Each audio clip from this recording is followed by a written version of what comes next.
Hi, everyone. I wanted to take a couple of minutes to talk about the second skills assessment that you have coming up this week on Wednesday.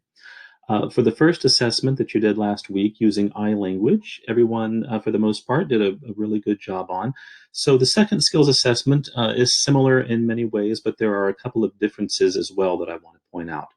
As far as similarities, the submission for the assignment is exactly the same. You're going to record a video of yourself, upload that video to streamable.com, and then copy and paste the link into Blackboard and send that to me. So that seemed to work just fine for everyone last time. It's the exact same process for this assignment. Some differences in the assignment itself, though, is just kind of the focus of what you're doing. Again, scrolling down to the bottom here, I'm on the skills assessment page. You've got 5 statements. So this time, it's like you're talking to this individual that you have some kind of relationship with. They've said something to you, and you have to respond back in a way that shows that you are actively listening. So, how do we do that?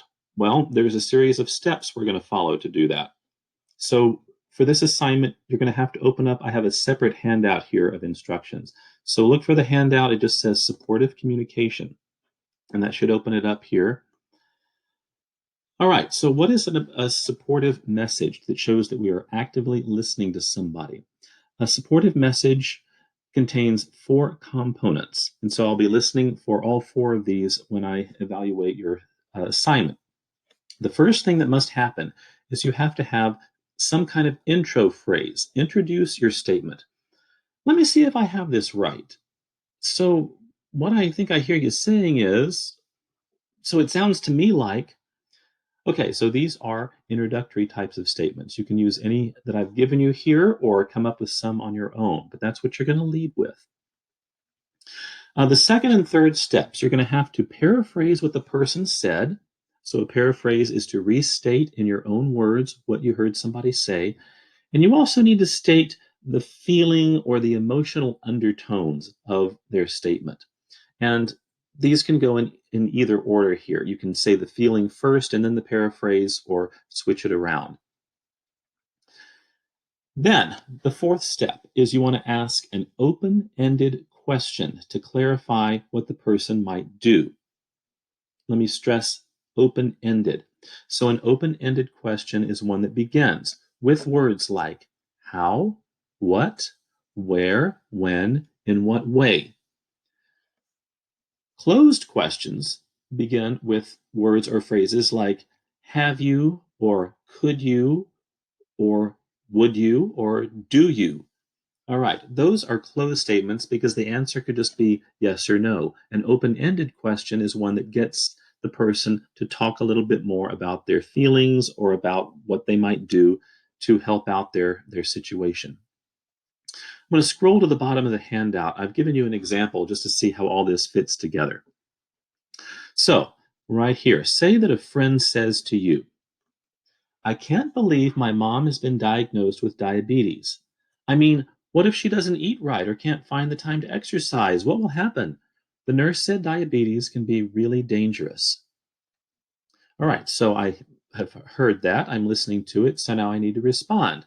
So I might say something like, it sounds to me like you're really worried about your mom's health and her inability to take care of herself right now. What can you do to help her manage the diabetes?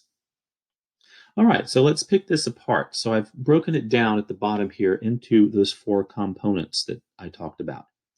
First one, it sounds to me like, so you've got your introductory phrase, you're really worried, you're really concerned, you're really upset.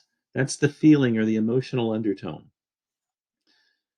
About your mom's health and her inability to take care of herself right now. I've paraphrased what I heard the person say. And then that open ended question, what can you do to help her manage the diabetes? And hopefully that gets the person to think about it and respond a little bit more. So that's what we're after. Let's go back over to Blackboard here.